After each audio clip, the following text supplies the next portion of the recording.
Okay, so what I'm going to show you is the ladder stitch, which you can use to close open edges in the back of something after you've stuffed it, or if something pops open, this is how to get an invisible seam. So what I like to do is take my thread and get about double the length I think I need, or just a bunch, why not? My favorite amount of thread to use is usually 1 arm's length, so I'll hold it and pull it across, either 1 or 2 arms lengths. All right, so what I've done is I've made a loop at one end and pinched the 2 tails together.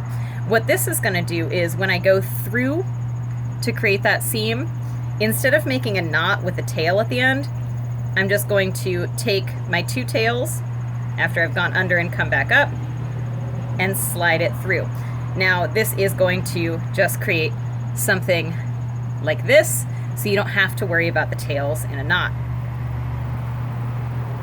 I'm also going to show you how to get rid of the rest of the thread so you don't have tails that will ever come back out. So just thread your needle, whoop, pick the edge that you're going to work on, and get pretty close to the edge, maybe about 1/8 of an inch. Pull it through, and then again, I've gone, sorry if the thing's not focusing, I've gone through that loop and I pull. So now it's nice and tight, ready to go. So I'm starting on one edge, and then close to the edge, about that 1/8 of an inch, I'm gonna go down, come up. Okay, pull.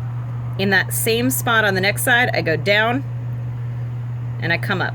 Now the whole point of this is that little edge is gonna be tucked inside of your work, and you'll just see the little teeny marks from the seam.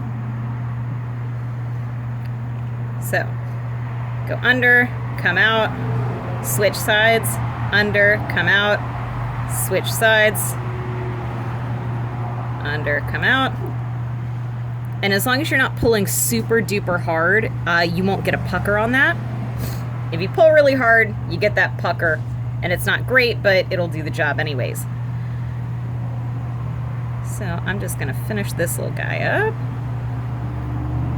And if you note, if my autofocus hasn't completely gone insane, and you can actually see, I am going to wrap this up. But it's pretty simple to do, and I'm also keeping my stitches really, really tiny. Almost fell out there.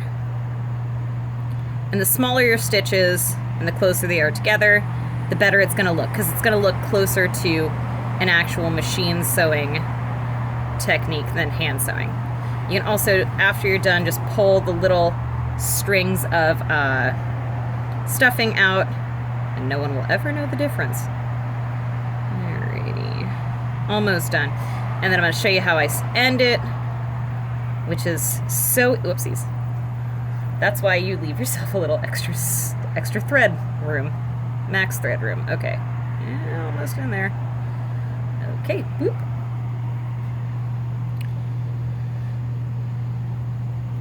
Really glad I put my glasses on for this, because this would have been a bummer otherwise. All right, so just about done.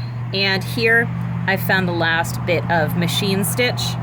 So I'm gonna just go a little above that, so I can make sure that anything doesn't come undone again.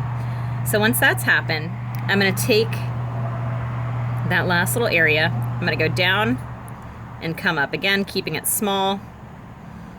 Oops, let's see, I'm going a little too tiny here. You can see I picked up a few stitches there, that's fine. All right, so I've made a loop, and I'm just gonna go through with the needle to make a knot. I'm gonna do that a second time, just because why not? Not. And then here's the trick. You take your needle and go as close to where you made the knot as possible, okay? I'm gonna go across, what is that?